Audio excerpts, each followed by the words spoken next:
বিজেপির শক্তঘাঁটি কালিয়াগঞ্জ বিধানসভা কেন্দ্রে বিজেপি সন্ন্যাসী প্রার্থী উৎপল মহারাজের বিরুদ্ধে দলের আহ্বায়ক নিতাই বৈশ্যর নাম ঘোষণা করল তৃণমূল কংগ্রেস। নিতাই বৈশ্য দীর্ঘদিন ধরে দলের হয়ে কালিয়াগঞ্জ ব্লকে কাজ করে এসেছেন, কখনো ব্লক সভাপতি, কখনো আবার জেলা পরিষদের সদস্য হিসেবে। বর্তমানে জেলা পরিষদের পূর্ত কর্মাধ্যক্ষ পদে রয়েছে নিতাই বৈশ্য।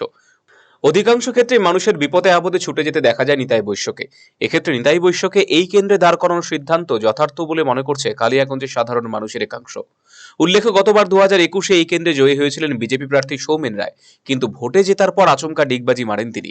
বিজেপি টিকিটে জিতলেও জার্সি বদল করে চলে যান তৃণমূলে। শাসক শিবিরে গিয়েও সেখানে নিজের জায়গা রীতিমতো করতে ব্যর্থ হন তিনি, ফলে আবার তিনি বিজেপিতেই প্রত্যাবর্তন করেন।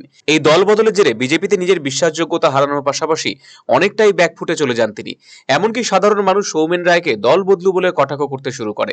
এই পরিস্থিতিতে গতবারের থেকে শিক্ষা নিয়ে এবারে গোষ্ঠীদ্বন্দ্বকে দমন করতে কুনোর ভারত সেবাশ্রম সংঘের স্বামী উৎপল মহারাজকে দাঁড় করিয়েছে বিজেপি।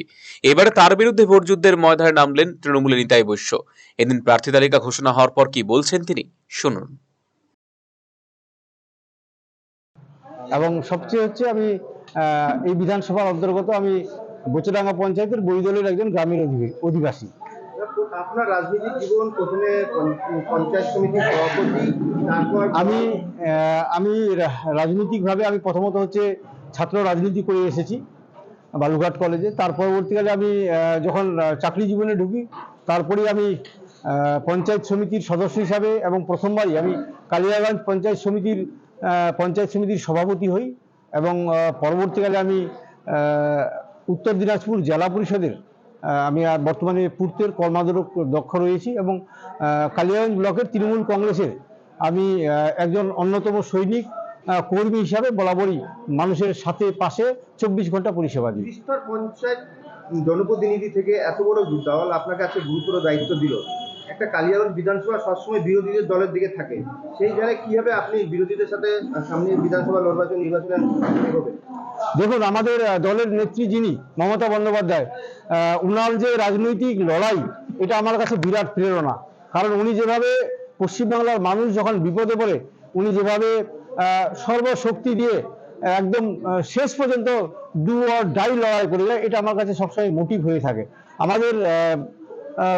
আমাদের দলের যে যুবরাজ যিনি অভিষেক বন্দ্যোপাধ্যায় যেভাবে ডাইনামিকভাবে দল বর্তমানে পরিচালনা করছে, এটা আমার কাছে অত্যন্ত আইকনিক হিসেবে কাজ করে। এই জায়গা থেকেই আমরা শিক্ষা নিয়ে আজকে এই কালিয়াগঞ্জ বিধানসভাতে মানুষের সাথে থেকে, মানুষের পাশে থেকে 24 ঘন্টা মানুষের পরিষেবা দিয়ে এবং সাথে পশ্চিমবঙ্গ সরকারের এই যে জনহিতকর প্রকল্পগুলো যেগুলো নিয়েছে, যেটা আজকে শুধু ভারতবর্ষ নয় গোটা পৃথিবী অনুসরণ করে পশ্চিমবঙ্গের সেই মানুষের কাজে লাগা প্রকল্পগুলোকে, সেগুলোর সাহসে আজকে আমরা কালিয়াগঞ্জ এই বিধানসভা থেকে একটা ভালো জায়গায় যাব, ভালো লড়াই দিব এবং জয়ের আশাবাদী নিয়ে নামছি আমরা। কলকাতার RGM Ayurvedic medical college and হাসপাতালের medical officer doctor Somnath Dutta এখন নিয়মিত রোগী দেখছেন রবিবার, সোমবার এবং মঙ্গলবার। দীর্ঘদিনের হাঁটু, কোমর, গাঁট ব্যথা, নার্ভের সমস্যা, পেটের সমস্যা, যৌন সমস্যা ও মানসিক সমস্যার সমাধানের নির্ভরযোগ্য প্রতিষ্ঠান রায়গঞ্জ স্কুল রোডের লোকনাথ আয়ুর্বেদিক ঔষধালয় ও রায়গঞ্জ LIC মোড়ের লোকনাথ আয়ুর্বেদ চিকিৎসালয়। এখানে স্বর্ণপ্রাশন, কাপিং থেরাপি, লিচ থেরাপি ও পঞ্চকর্মার মাধ্যমে চিকিৎসা করা হয়। তাই নাম লেখাতে আজই যোগাযোগ করুন 9434966017 এবং 9153958198। ভারতের সুবিখ্যাত বিগবুল কোম্পানির প্রাকৃতি স্কুটার এখন আপনার জেলায়। নতুন প্রজন্মের নতুন সাথী, বিনা পেট্রোলে ব্যাটারি চালিত নানা মডেলের পরিবেশ বান্ধব এই স্কুটারের উত্তর দিনাজপুর জেলার একমাত্র ডিস্ট্রিবিউটর পাল এন্টারপ্রাইজ। রায়গঞ্জের বারোদুয়ারি হাটের বিপরীতে এবং দুর্গাপুরের কুনোর হাটের কাছেই আপনি পেয়ে যাবেন প্রাকৃতি স্কুটারের সুদৃশ্য শোরুম। এছাড়াও রায়গঞ্জের FCI মোড় ও উদয়পুরও রয়েছে আরো 2টি আউটলেট। ন্যূনতম মাত্র 45,000 টাকাতেই আপনি পেয়ে যাবেন আপনার প্রিয় স্কুটার। তাই আজই আপনার পছন্দের স্কুটার ক্রয় কিংবা ডিলারশিপের জন্য যোগাযোগ করুন